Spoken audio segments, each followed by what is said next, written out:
मेरे प्यारे भाइयों और बहनों, हम बड़े गर्मजोशी के साथ आप सबका अभिनंदन करते हैं जो अभी हमारे साथ जुड़े हैं खुदा का कलाम सुनने के लिए।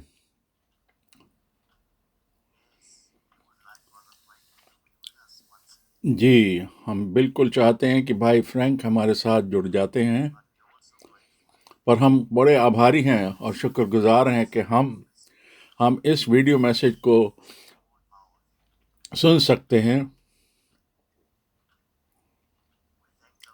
हम खुदावंद का धन्यवाद करते हैं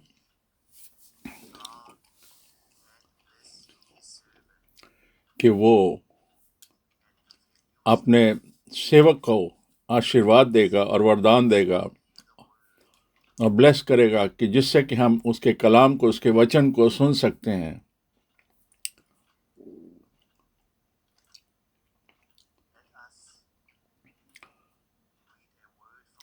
अब हम बाइबल में से एक वचन पढ़ेंगे। मैं पढ़ता हूँ अज़ाया 40 और उसकी 27 से 31 आयत। यशाया 40 27 से 31 तक।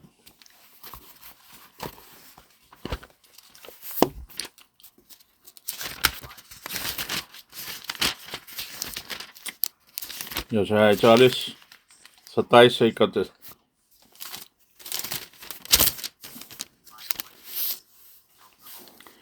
हे याकूब, तू क्यों कहता है, हे इज़राइल, तू क्यों बोलता है, मेरा मार्ग यहोवा से छिपा हुआ है, मेरा परमेश्वर मेरे न्याय की कुछ चिंता नहीं करता।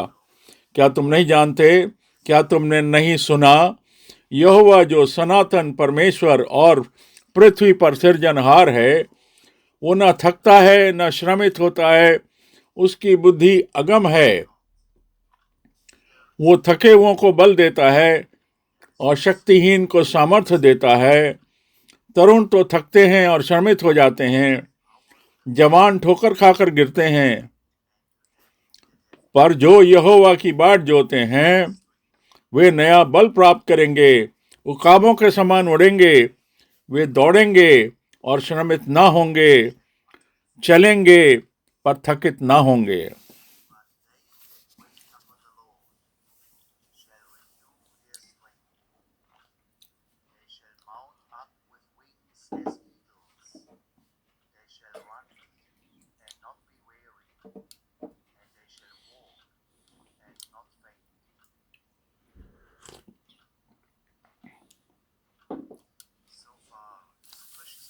और ये जो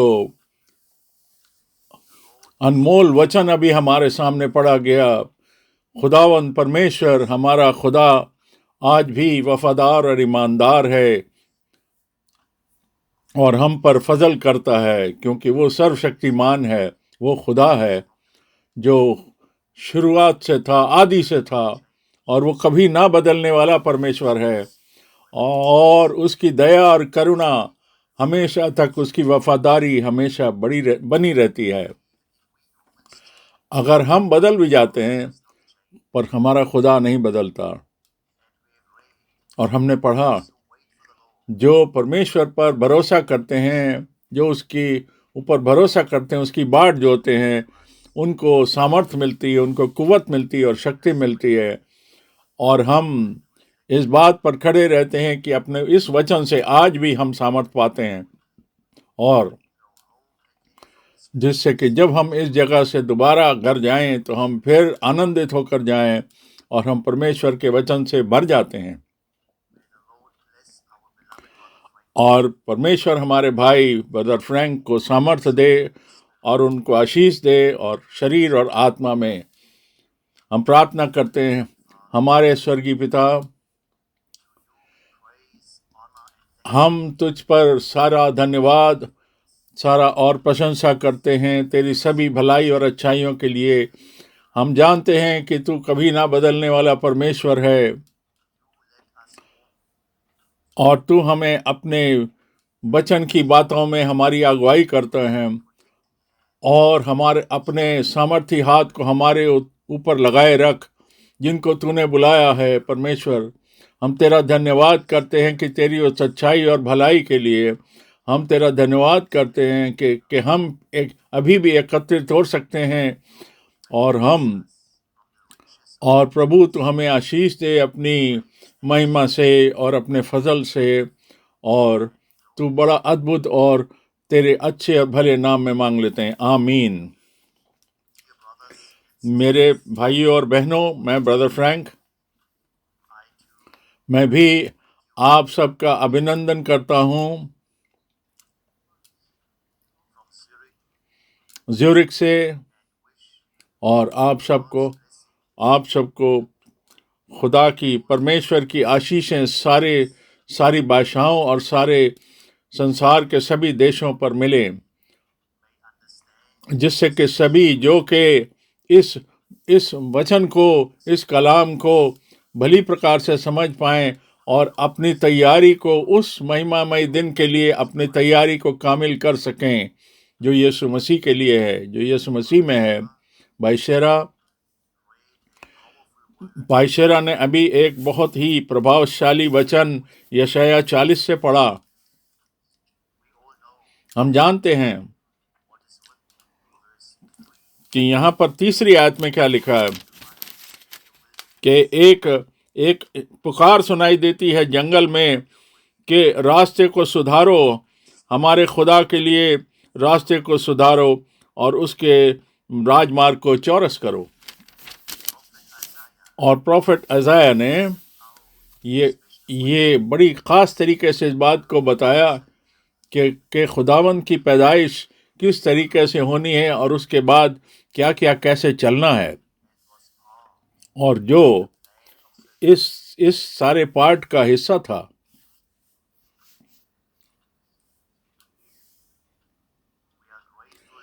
हम खुदावंद के बड़े धन्यवादी हैं कि उसके प्रभावशाली वचन के लिए हम उसके बड़ा धन्यवाद करते हैं। और जब हम सारा ये ब्रॉडकास्ट ज्यूरिक से चल रहा है, मैं कुछ कहना चाहता हूं कि भाई ब्रैनम ने स्विट्जरलैंड की मीटिंग्स को भुलाया नहीं। उन्होंने इनके बारे में बार बार जिक्र किया।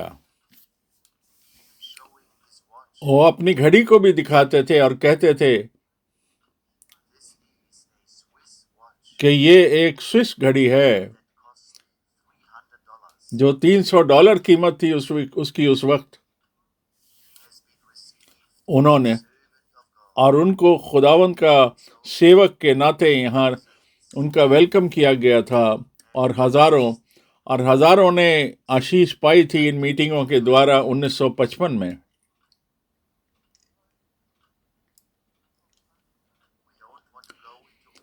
हम उन बातों में विवरण से नहीं जा रहे। हमारा नजरिया ये बताना है कि ये जो आखिरियत का जो मैसेज है, संदेश है, ये खुदा के लोगों के पास पहुंचाया जाए और सबसे ये कहा जाए कि हम अपने दिल से और अपने सच्चे मन से इस पर ईमान लाएं, इस पर विश्वास रखें, क्योंकि इस पर विश्वास ना रखना पाप है। और वो पाप जो है वो खुदा से हमें अलग कर देता है, और परमेश्वर के वचन से जो अविश्वास है जो वो हमें खुदा से अलग कर देता है। इस तरीके से ऐसा हमें मिले कि ऐसा हमारे लिए हो जाए कि हम अपने सच्चे दिल से विश्वास कर सकें उन बातों पर जो कि परमेश्वर ने बताई और करी हैं। हम 2 आयतों पर गौर करेंगे जो हमने पढ़ा अभी, जो भाई शेरा ने अभी पढ़ा। देखिए, हम अज़ाया 40 और उसकी 28 और उस अज़ाया 40 और उसकी 28 आयत पढ़ेंगे। क्या तुम नहीं जानते? क्या तुमने नहीं सुना? यहोवा जो सनातन परमेश्वर है और पृथ्वी भर का सृजनहार है, वो ना थकता है ना श्रमित होता है, उसकी बुद्धि अगम है। बड़ी प्रशंसा और बड़ा धन्यवाद खुदावंद के वचन पर पढ़े जाने पर हो। क्या हमने नहीं सुना? क्या हम नहीं जानते कि खुदा क्या है? खुदा कौन है? कि वो आदि से है, वो आदि से आदि तक है, वो हमेशा से हमेशा तक है, और उसकी जो शक्ति है, सामर्थ है, उसका कोई छोर नहीं है, उसकी कोई था नहीं है। वो जो जरूरतमंद होते हैं उनकी मदद करता है, और उसकी दया और उसकी करुणा और उसका फजल सबके लिए आज भी वैसा ही है। और जो गिर जाते हैं, जो गिरे हुए हैं और निर्बल हैं, उनको वो उठाता है और उनकी सहायता करता है। जो उसके पास आते हैं और उनको आशीष देता है, और वो उसकी जो आशीषें उनको देता था। अब हम पढ़ते हैं रोमियो एक पहली और दूसरी आयत। रोमियो 1 पहली और दूसरी आयत। रोमियो 1 पहली और दूसरी आयत। पौलुस की ओर से, जो यीशु मसीह का दास है, प्रेरित होने के लिए बुलाया गया और परमेश्वर के उस समाचार के लिए अलग किया गया, जिसकी उसने पहले से ही अपने भविष्यद्वक्ताओं के द्वारा पवित्र शास्त्र में, इसके लिए हम आमीन कहते हैं। मेरे भाई और बहनों, हम यहाँ पौलुस और पतरस के बारे में नहीं पढ़ रहे, पर हम उस सच्चे खुदावंद के बारे में जिक्र कर रहे हैं, जिसने कि अपने आप को जाहिर किया अपने बेटे खुदावंद यीशु मसीह और हमारे निजात देने वाले प्रभु यीशु मसीह में। उसने अपने आप को एक्सप्रेस किया, और उसके बाद कलीसिया की स्थापना हुई। पहले उद्धार का काम, हमारा उद्धार उस नए नियम से के खून से, नई वाचा के खून से, और फिर उसके बाद वो नई नियम की कलीसिया का उद्धार। जो बचे हुए हैं, उद्धार पाए हुए हैं, वो बड़े ही कीमती हैं परमेश्वर के लिए, क्योंकि लिए उसने ऐसे ही किसी बेवजह, बगैर किसी मकसद के अपना खून नहीं बहाया। और वो हमारी सारी ज़रूरतें और हमारे सारे पापों को लेकर उसने अपना बलिदान दिया। बहुत चीज़ें थीं जो कि हमें खुदा से अलग रखती थीं, खुदा से दूर करती थीं। उनको हटाने के लिए, हमारा मेल कराने के लिए वो क्रूस पर मर गया, जिससे हमें पापों से, गुनाह से क्षमा मिले और हमारा जोड़ परमेश्वर के साथ दोबारा हो जाए। और हम बड़े धन्यवादी हैं इस बात के लिए कि वो उद्धार का काम, उद्धार का काम हमारी आत्मा, हमारी जान और हमारे बदन, सब के लिए कंप्लीट रिडेम्पशन, संपूर्ण उद्धार हमारे लिए काफी है।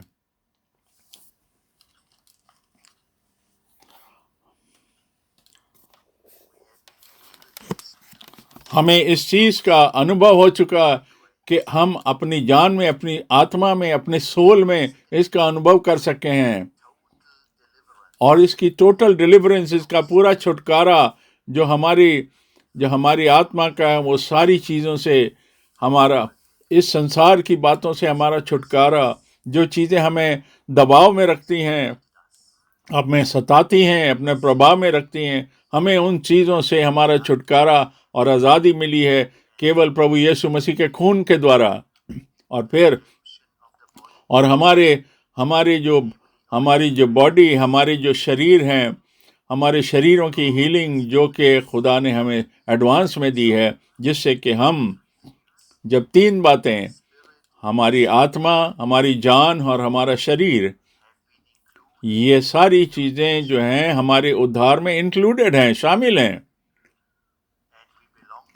और हम परमेश्वर को संपूर्ण रूप से बिलोंग करते हैं। हम अपनी आत्मा में, जान में और शरीर में, इन तीनों चीज़ों में परमेश्वर ने हमारा उद्धार का प्रोग्राम दिया है। और अब हम अपनी तैयारी को, उसकी आमद के लिए उसकी तैयारी को अनुभव कर सकते हैं। हम पढ़ते हैं गलतियों 1:11 और 12 आयत। गलतियों 1:11 और 12।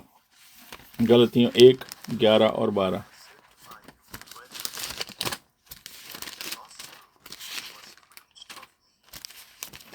गलतियों 1:11 और 12। हे भाइयों, मैं तुम्हें बताए देता हूं कि जो सुसमाचार मैंने तुम्हें सुनाया वो मनुष्यों का नहीं, क्योंकि वो मुझे मनुष्य की ओर से नहीं पहुंचा और न मुझे सिखाया गया, पर यीशु मसीह के मुकाशफा से, यानी प्रकाशन से मिला। आमीन, आमीन। पहली आयत में बता रहा है कि पौल ये कहता है कि उसको परमेश्वर की ओर से बुलाहट मिली। ये कह सकता था कब हुआ था, कहां पर हुआ था, और क्या वक्त था जिस वक्त ये हुआ था। और उसके बाद उसको ये अधिकार दिया गया कि इस बुलाहट के लिए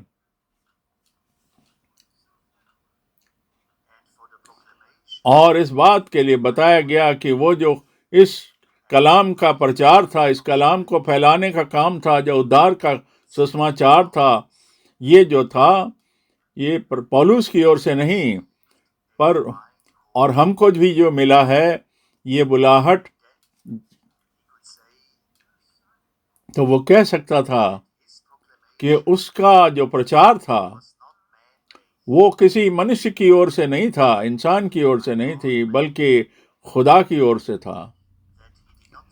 और वो सिर्फ इंसानों को खुश करने के लिए नहीं, बल्कि वो तो परमेश्वर के सारे वचन को, सारी योजना को पाक रूह की हिदायत से ले करके तब लोगों को बताता था, प्रचार करता था। हम उसके लिए बड़े शुक्रगुजार और आभारी हैं खुदा के, उसके ख्यालों के लिए नहीं, उसके कलाम और उसके विचारों के लिए नहीं, बल्कि ये उस आत्मिक संदेश के लिए जो खुदावंद की ओर से दिया गया, जो उसके द्वारा प्रचार किया गया। और मैं ये फिर कह सकता हूँ, मैं भी इस चीज़ की गवाही दे सकता हूँ इसी प्रकार से, मैंने कभी भी खुदा के कलाम को इंसानों के मकसद से नहीं, इंसानों की मर्जी से नहीं, बल्कि जैसा कि कलाम में लिखा हुआ है ठीक उसी प्रकार से, और खुदा के फजल से, के अनुग्रह से, और पाक रूह की हिदायत से। और वो ये है, ये सारी बात, ये वो बात है जो हम कहते हैं, ये बुलाहट, ये आज्ञा जो भाई ब्रैनम को भी मिला था, वो उसका मकसद और मतलब यही था कि आखिरी उस रूहानी कलाम को, उस मैसेज को खुदावंद यीशु की आमद से पहले लोगों तक पहुंचाया जाए, उस संदेश को। और हम परमेश्वर के बड़े आभारी हैं कि उन्होंने अपनी बुलाहट को बाकायदा निभाया, और उनके जाने के बाद ये जो संदेश है, ये जो मैसेज है, ये जारी रहा और सारी दुनिया में ले जाया गया। अब हम पढ़ते हैं पहला तिमोथी 1 और 3। पहला तिमोथी 1 और 3 आयत। पहला तिमोथी 1 और 3 आयत। जैसे मैंने मकीदुनिया को जाते समय तुझे समझाया था कि इफिसुस में रहकर कुछ लोगों को आज्ञा दे कि अन्य प्रकार की शिक्षा ना दें। आमीन।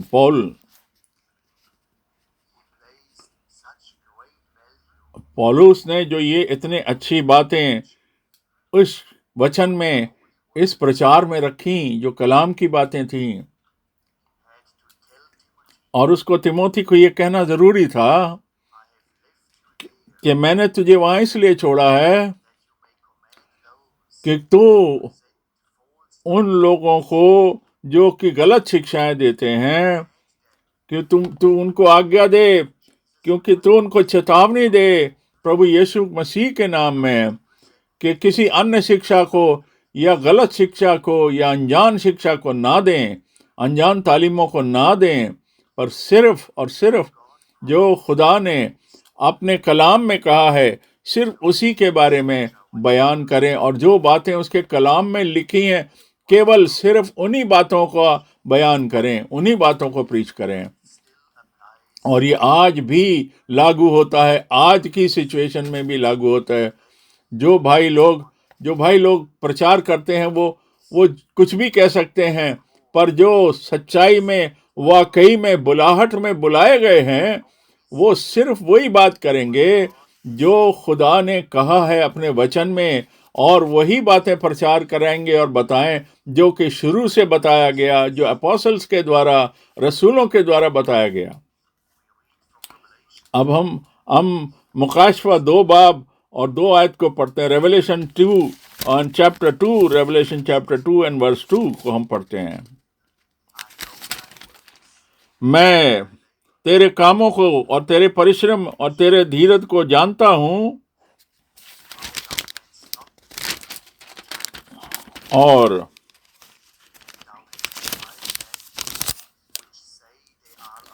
ये भी कि तू बुरे लोगों को देख नहीं सकता और अपने आप को प्रेरित कहते हैं और हैं नहीं, पर तूने परख कर उन्हें झूठा पाया।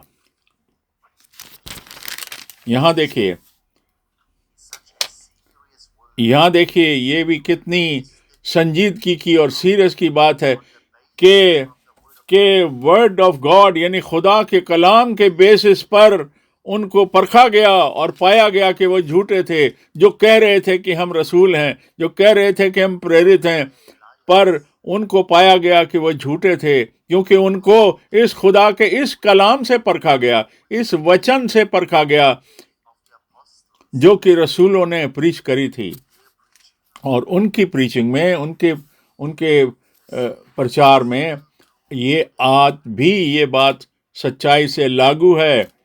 जो इस खुदा के कलाम के साथ 100%, 100% इस शिक्षा के साथ जो प्रेरितों के द्वारा, रसूलों के द्वारा की गई और यहाँ लिखी गई, और वो अपने अनुवाद और अपनी अन्य शिक्षाओं में बिजी हैं और उसको फैलाते हैं, ये वो झूठे हैं, ये वो झूठी बातें हैं जो कि वो प्रचार करते हैं। इसलिए ये बहुत जरूरी है इस पर जोर दे के कहना कि समय आ चुका है, हमें सिर्फ उस खुदा पर विश्वास करना है, हमें सिर्फ खुदा पर ईमान रखना है, क्योंकि हर इंसान झूठा हो सकता है, और जो खुदा का है, जो उससे संबंध रखता है, वो सच बोलेगा।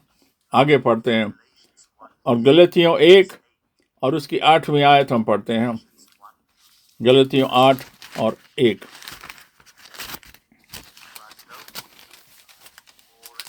गलतियों 1 और उसकी 8वीं आयत।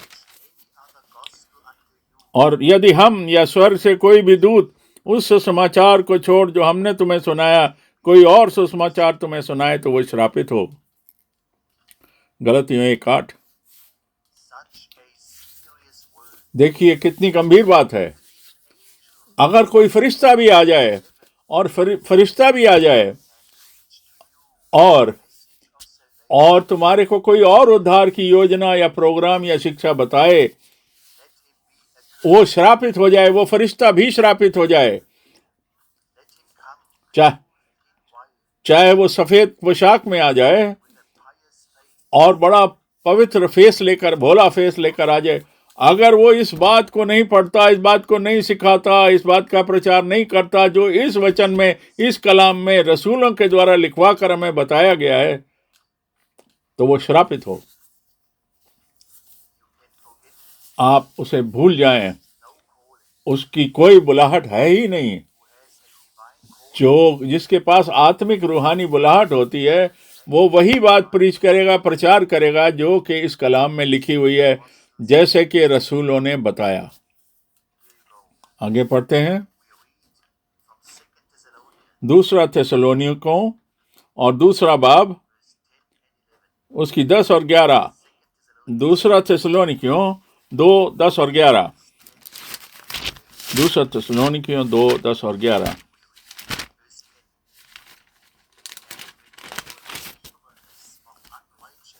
और नाश होने वालों के लिए अधर्म के सब काम धोखे के साथ होगा, क्योंकि उन्होंने सत्य से प्रेम नहीं किया जिससे उनका उद्धार होता। आमीन।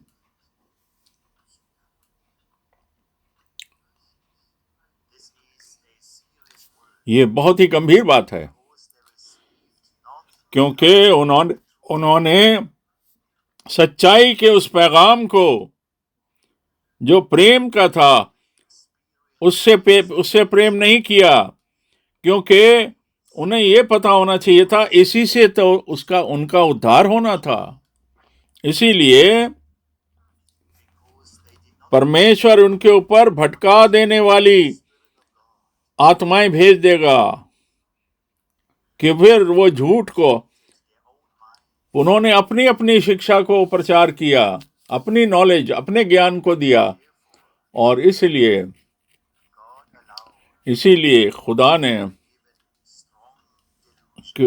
खुदा ने ऐसा होने दिया कि उनके ऊपर धोखे की 11वीं आयत पढ़ते हैं।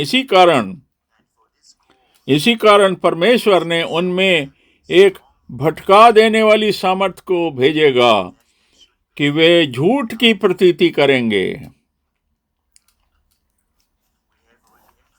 अभी हमने ऑलरेडी बता दिया।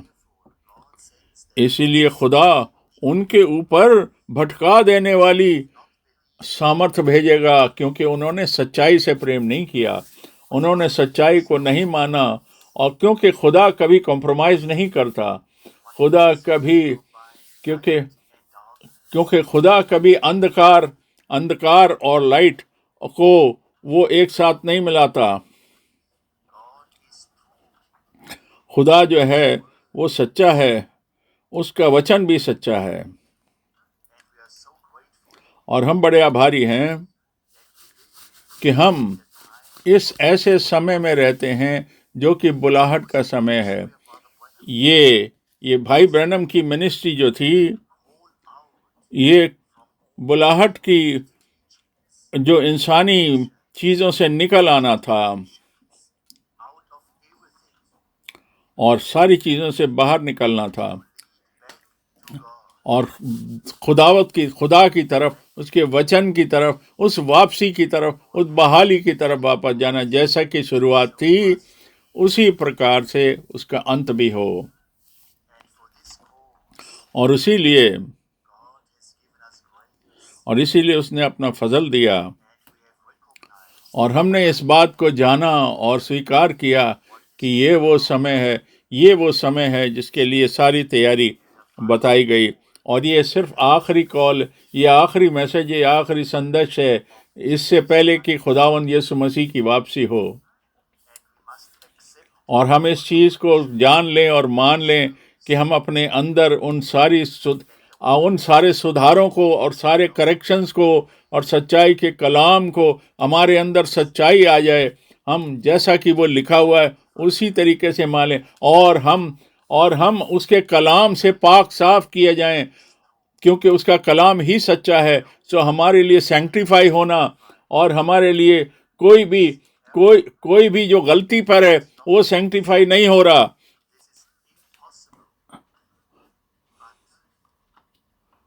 और ये असंभव है, पर हमारे लिए खुदावंद के वचन के द्वारा हमारा सुधार, हमारा पवित्रीकरण, हमारा पाक तरीन बनना, और यही हमारी तैयारी का हिस्सा है, जिससे कि प्रभु के आमद के बारे में हम 1 कुरिन्थियों 6 और उसकी 9 और 10 आयत। पहला कुरिन्थियों 6, 9 और 10 आयत। पहला कुरिन्थियों 6, 9 और 10 आयत। 9 और 10 आयत। क्या तुम नहीं जानते कि अन्यायी लोग परमेश्वर के राज के वारिस ना होंगे?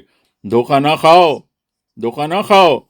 न वेश्यागामी, न मूर्ति पूजक, न परस्त्रीगामी, न लुच्चे, न पुरुषगामी,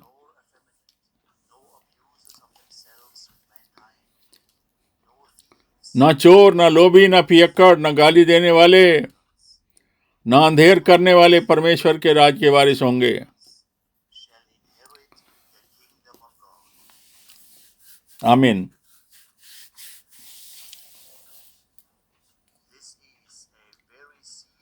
ये देखिए कितनी गंभीर आयत है, कितना गंभीर संदेश है यहाँ पर कि हमने पूरी लिस्ट पढ़ी है। यहाँ करीब 10 बातों की लिस्ट है जो कि हमें परमेश्वर के राज के वारिस होने से रोक देती हैं। ना झूठा, ना वेश्यागामी और ना पुरुषगामी। आप ये सारी लिस्ट पढ़ सकते हैं, इनको लिखें और देखिए, अंधेर करने वाला, गाली देने वाला और लुच्चा, ये कोई भी परमेश्वर का राज का वारिस नहीं होगा। वहाँ पर कोई भी इस प्रकार का मनुष्य वहाँ पर उसके सामने ना होगा। इस जो ये एक झूठा मनुष्य होता है,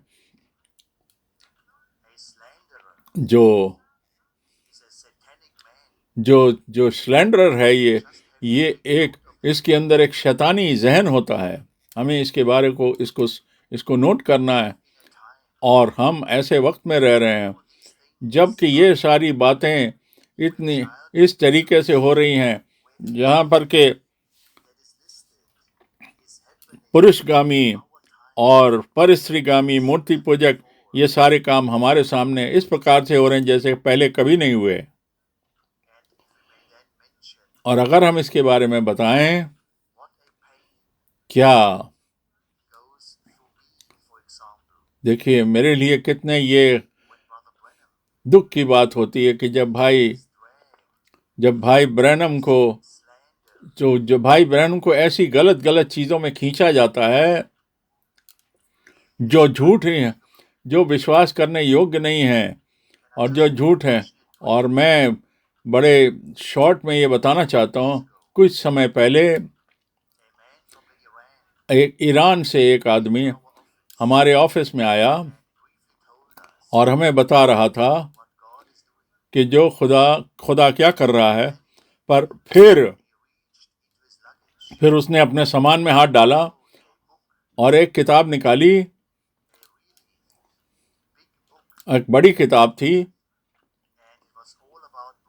और वो ब्रैनम के बारे में थी। और एक के बाद एक झूठ वहां पर लिखा हुआ था। मैंने उसे कहा, इसकी कॉपी बनाओ। और मैंने उसे कहा, ये किताब ले जाओ और ये किताब ले जा करके अपने मेरे ऑफिस से चले जाओ।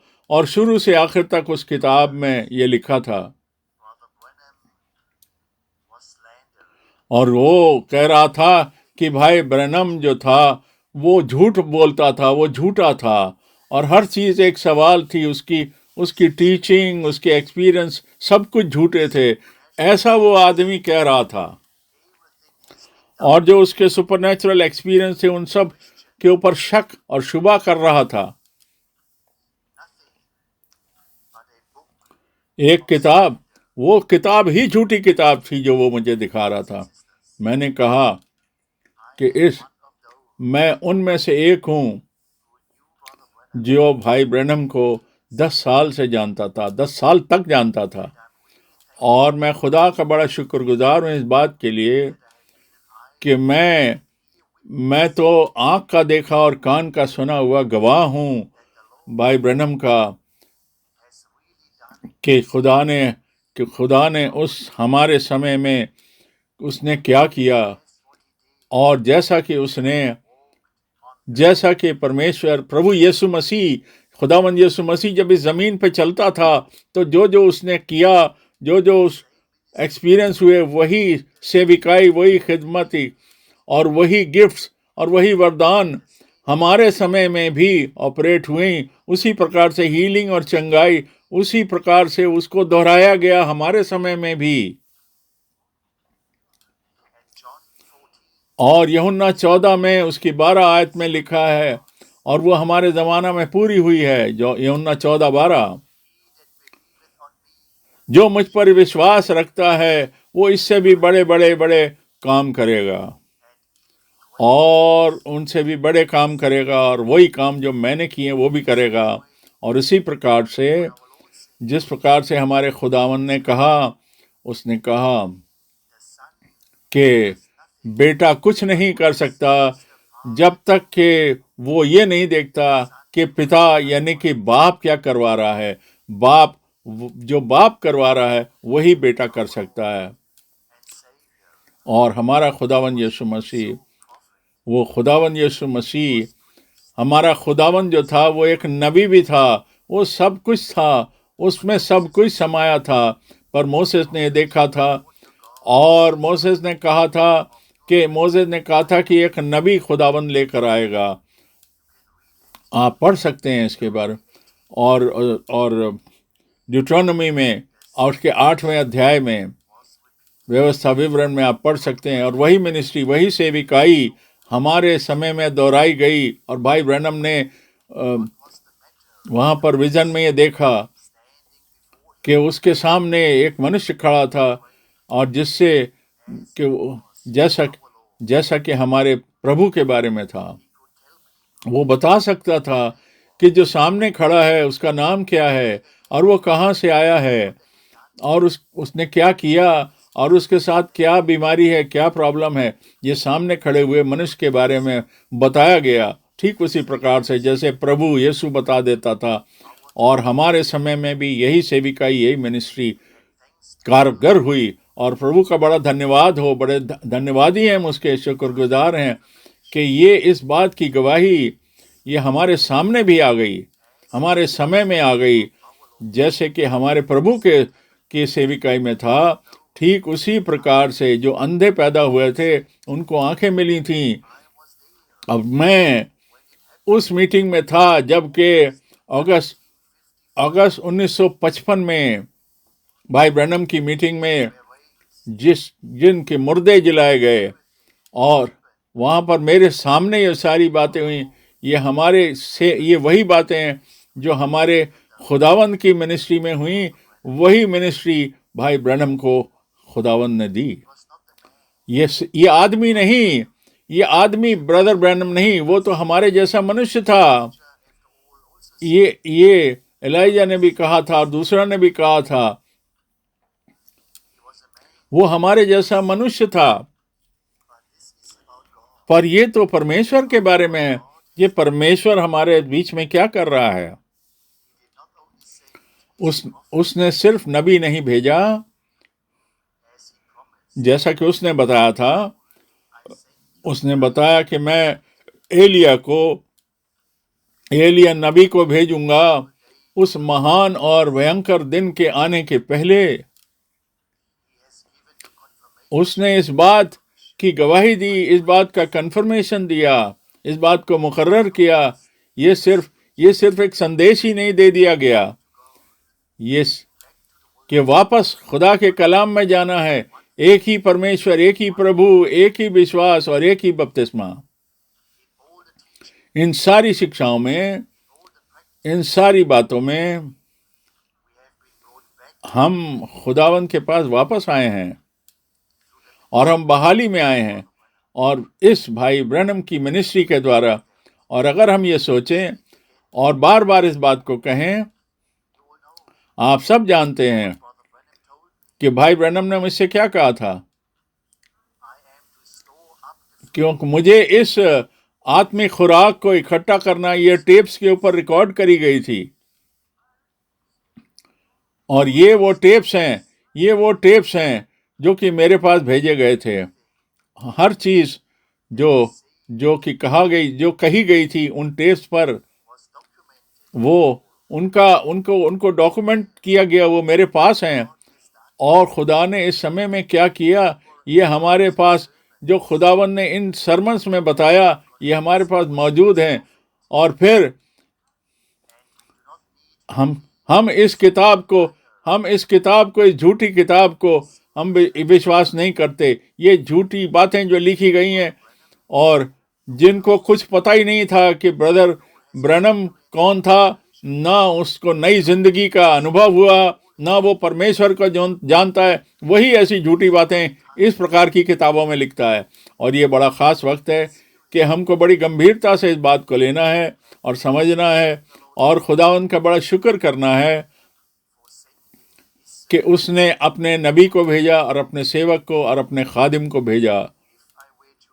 और अगर मुझे इन सारी बातों को दोहराना पड़े जो कि मैंने इस अनुभव किया इस खुदा के सेवक के द्वारा, जिनको मैं 10 साल तक जानता था, और उनकी मीटिंग्स में मैं शामिल था, और बार बार मैं उनकी मीटिंग में होता था, मैं उनके घर पर भी था, मैं उनके साथ उसी कार में भी ट्रैवल कर रहा था, और मैं उन मीटिंग्स में था, सभी जगह पर उन सभाओं में भी था। मेरे भाई और बहनों, मैं कोई कहानियां नहीं बता रहा, मैं तो आंखों देखा और कानों से सुना हुआ दोनों प्रकार का गवाह हूँ, विटनेस हूँ, जो प्रभु ने हमारे समय में किया। मैं ये कहना चाहता हूँ, मैं बड़ी गंभीरता से इस बात को कहना चाहता हूँ, जो कोई भी किसी झूठी शिक्षा को सुनता है, किसी झूठे को सुनता है, वो जैसी लिस्ट अभी हमने देखी, कलाम से पढ़ी गई, ये सारी बातें जिसमें पाई जाती हैं, ये जैसी यहाँ पर खुदा के कलाम बताया गया, वो बंदा परमेश्वर के राज का भागीदार नहीं हो सकता, उसका वारिस नहीं हो सकता। कोई भी ऐसी चीज़ को ग्रहण ना करें जो खुदा के कलाम से नहीं आती। और जो नुक्ताचीनी करने वाले हैं, उनके पास कुछ नहीं होता ये दिखाने के लिए और प्रमाण देने के लिए। और झूठ जो होता है, जो झूठे होते हैं, वो श्रापित हैं। और हम देखते हैं, आगे पढ़ते हैं, इफिसियों 5, इफिसियों 4 और 27, इफिसियों 4:27 को अब हम पढ़ते हैं। 4:27, इफिसियों 4:27। पौलुस ने भी कहा, शैतान को अवसर मत दो, शैतान को मौका मत दो, उसे अपने घर में भी मत घुसने दो। और यूहन्ना ने क्या कहा था, उसने दूसरे खत में क्या लिखा, 7वीं आयत में, जो ये सुसमाचार लेकर नहीं आता, उसे अपने घर में भी मत आने दो, उसका अभिनंदन मत करो, उसे ग्रीट मत करो। ये इतनी गंभीर बात है, इसको बार बार दोहरा कर जोर देकर कहने की जरूरत है।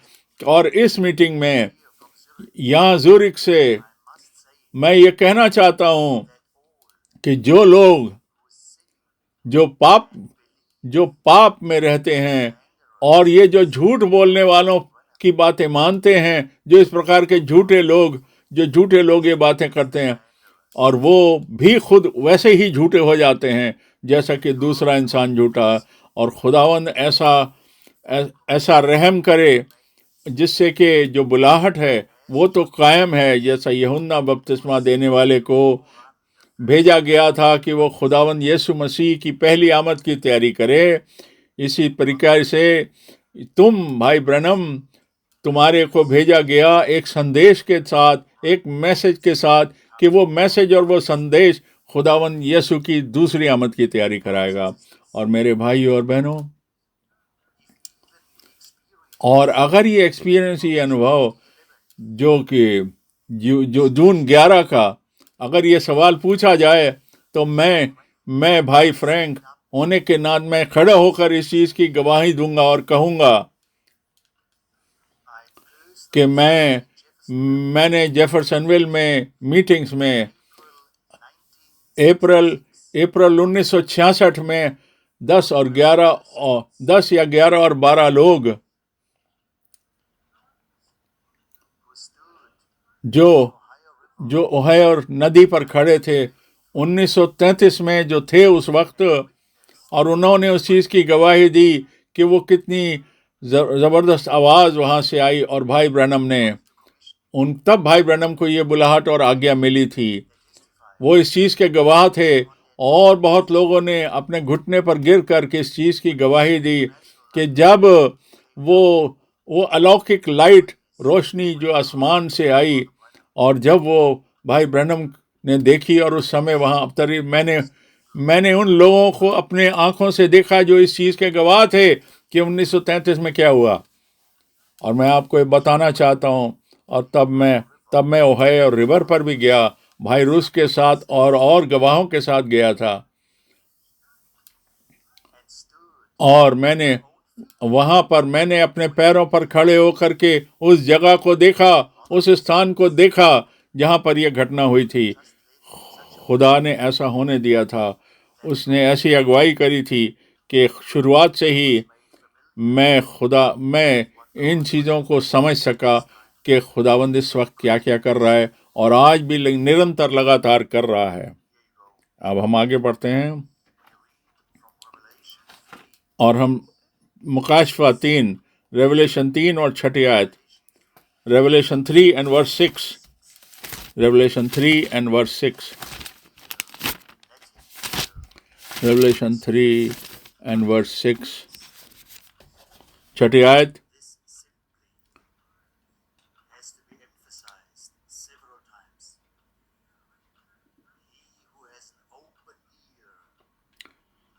जिसके कान हो वो सुन ले कि कलीसिया कि आत्मा कलीसिया से क्या कहता है, कि कलीसिया से खुदा के कलाम से रूह क्या कहता है, क्या मुखातिब है, क्या कहना चाहता। और मैं इस चीज़ को मानता हूँ, जो भी जिनके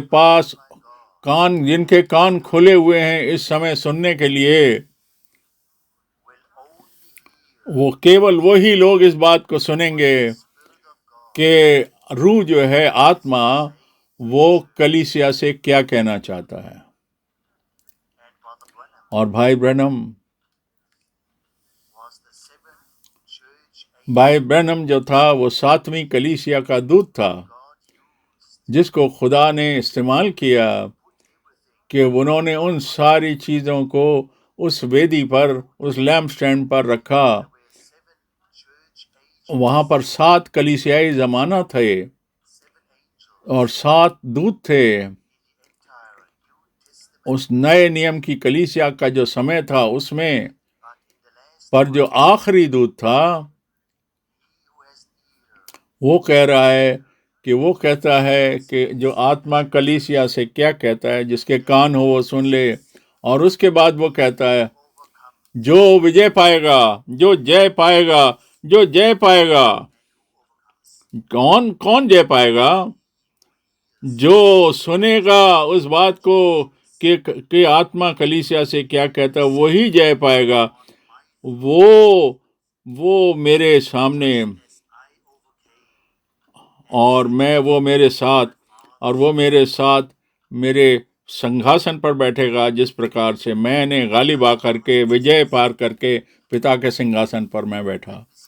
मैं ये फिर से कहना चाहता हूँ भाई और बहनों, जो झूठा है, जो क्या क्या झूठ हमारे प्रभु के बारे में फैलाया गया था, उसके बारे में कितनी बुरी बुरी बातें कही थी।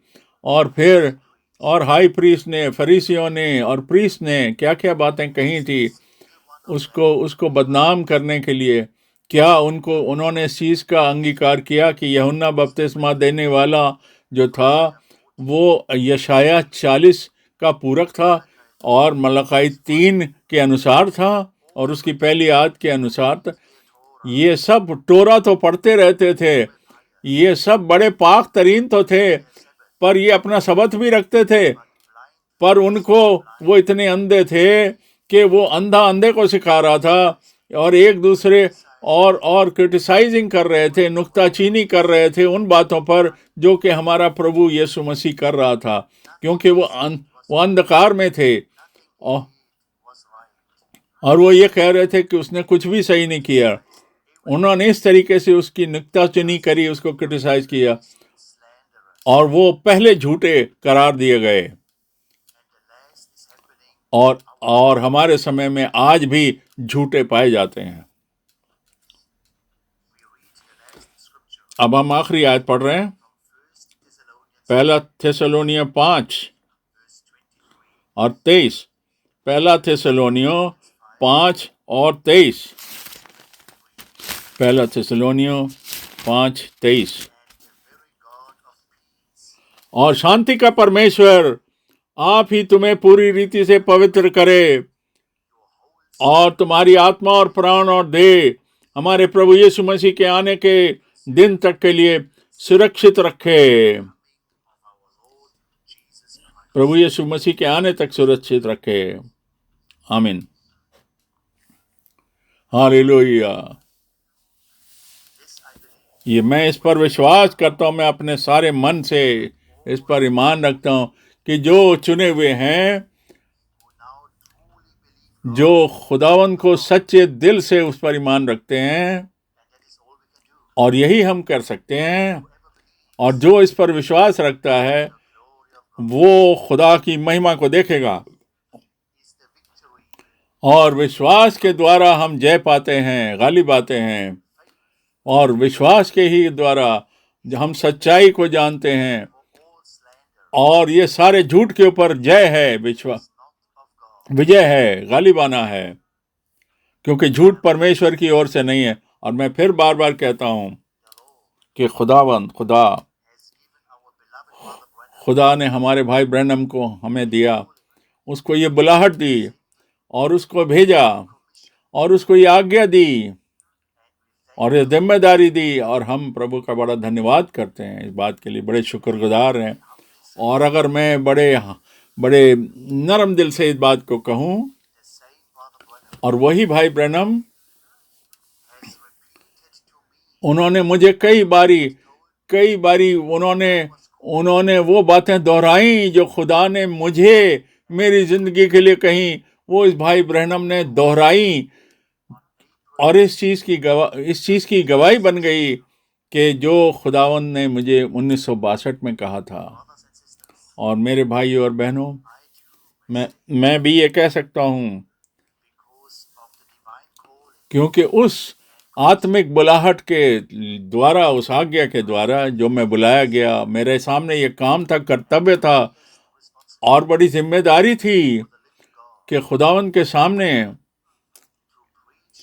कि मैं खुदा के कलाम को, खालिस कलाम को ही सच्चाई के साथ बयान करूं और प्रचार करूं, जिससे कि जो भी भाई, जितने भाई हैं वो प्रचार करने वाले, ये जानने वाले कि केवल पौलुस ही नहीं था, केवल पौलुस ही नहीं था, और पौलुस के साथ बहुत साथ कोवर्कर से, तिमोथी, फिलेमोन, रोमन 15 में, और बताता है पौल कि उसके साथ काम करने वाले कौन थे। पर उसके साथ काम करने वाले ने, पर उनके पास वो कॉलिंग नहीं थी जो सुपरनैचुरल एक्सपीरियंस पौलुस के पास था, वो उन सब के पास नहीं था। पर उन्होंने उस सुपरनैचुरल लाइट को भी नहीं देखा था, उन्होंने उस आवाज को नहीं सुना था डायरेक्टली, जो खुदावन ने आवाज देकर पौलुस को बुलाया था। पर उनकी ये बुलाहट थी जैसे पौलुस को थी, उन्हें उस खिदमत के लिए, उस प्रचार के लिए वो आज्ञा थी। हम में से जितने भाई हैं हमारे अलग अलग देशों में, उनके पास वो डायरेक्ट सुपरनैचुरल एक्सपीरियंस तो नहीं है, उनमें से एक के पास भी नहीं, जो मुझे कह दे कि प्रभु ने मुझसे कहा कि जा और ये इस बात का प्रचार कर। एक भी ऐसा नहीं है। पर सारे भाई अब ये वो उनके पास वो अधिकार है कि वो ही वाला मैसेज उसी आधार को लेकर, उसी कलाम को लेकर वो चलते हैं और वही बात बताते हैं। और ये बहुत ज़रूरी है, जैसा कि प्रभु ने मुझे बुलाया, उस ऊंची आवाज़ के साथ बुलाया, मेरे सेवक। दूसरा तिमोथी 4 को पढ़, और ये आज हम पर भी ये बात लागू होती है। आप सोच नहीं सकते कि इसका क्या मतलब था। वहाँ लिखा है, मैं तुझे आज्ञा देता हूँ परमेश्वर के आगे, जो कि लोगों का न्याय करेगा। केवल परमेश्वर के वचन का प्रचार कर, सिर्फ प्रचार कर परमेश्वर के वचन का, चाहे मौसम कुछ भी हो। और उनके खिलाफ जो कि संदेह वाले शिक्षा देते हैं, मुझे डायरेक्टली परमेश्वर ने बुलाया और इस कलाम को, ये सिविल कलाम प्रीच करने के लिए मुझे बुलाया। उसी प्रकार से भाई ब्रैनम को भी बुलाया गया कि हमारे पास इस आत्मिक फूड को रख कर जाएं सरमन्स में। और इसी प्रकार जब प्रभु ने मुझे बुलाया कि मेरे सेवक, मेरे खादिम, मैंने तुझे बुलाया है, और मैंने तुझे मत्ती 24 और 45 से 47 आयत के अनुसार तेरी बुलाहट है, कि जिससे कि तू ये जो आत्मिक भोजन है, इस मौसम के अंदर, इस वाजिब मौसम के अंदर तू इसका प्रचार कर, इसको बांट। कोई भाई मुझे ये नहीं कह सकता कि पर सारे भाई वो यही भोजन जो कि मैंने प्रभु से भाई ब्रैनम के द्वारा रिसीव किया, जैसे कि लोगों ने रसूलों की शिक्षा से उसे प्राप्त किया, और फिर उन्होंने उसको कैरी ऑन किया, और वो काम जारी रहा। इसी प्रकार से हम भाई ब्रैनम की मिनिस्ट्री के द्वारा,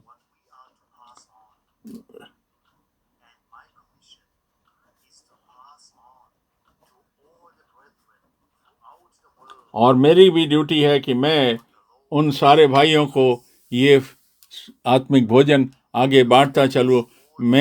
और प्रभु उन सारे प्रचार करने वाले हर एक ज़ुबान के अंदर जो खादिम भाई हैं, सेवक हैं, प्रभु उनको बहुत आशीष दे। और प्रभु और इस थोड़े समय के अंदर अपने उद्धार के काम को पूरा कर देवे, और फिर वापस आए हमको अपने साथ ले जाने के लिए। मैं ये कहकर ख़त्म करता हूँ। मैं कहता हूँ, जैसा मैंने कहा था, जब मैं इस वचन को लेकर चला, इस आज्ञा को लेकर चला 1966 में, मैंने कहा, हे प्रभु, मैं जाऊंगा, मैं तो नगर से नगर, शहर से शहर जाऊंगा, मैं प्रचार करूंगा तेरे वचन का, और मैं इन सारी बातों को बताऊंगा और बांटूंगा इस आत्मिक भोजन को। मेरे पास एक रिक्वेस्ट है प्रभु, कि वो जिन्होंने इस कलाम को मेरे मुख से सुना, और वो सारे के सारे रैप्चर के भागीदार हों, और वो तैयार ही कर पाएं, और अपने आप को तैयार कर पाएं, और परमेश्वर की आशीष आप सब पर हो, और प्रभु यीशु मसीह के मुकद्दस नाम में, पवित्र नाम में, हालेलुया, हालेलुया, आमीन, आमीन, आमीन।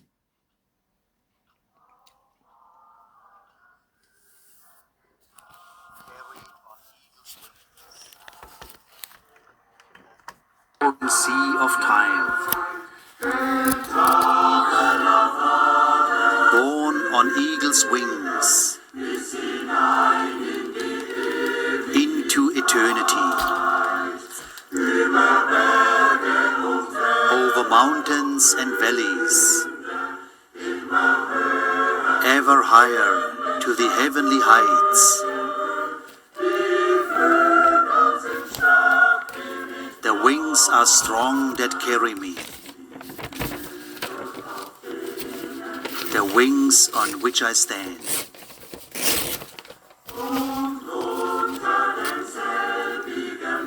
And under the same wings,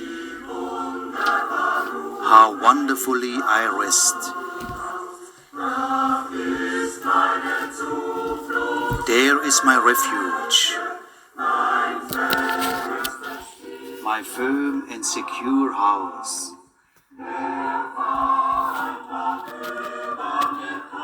The enemy may circle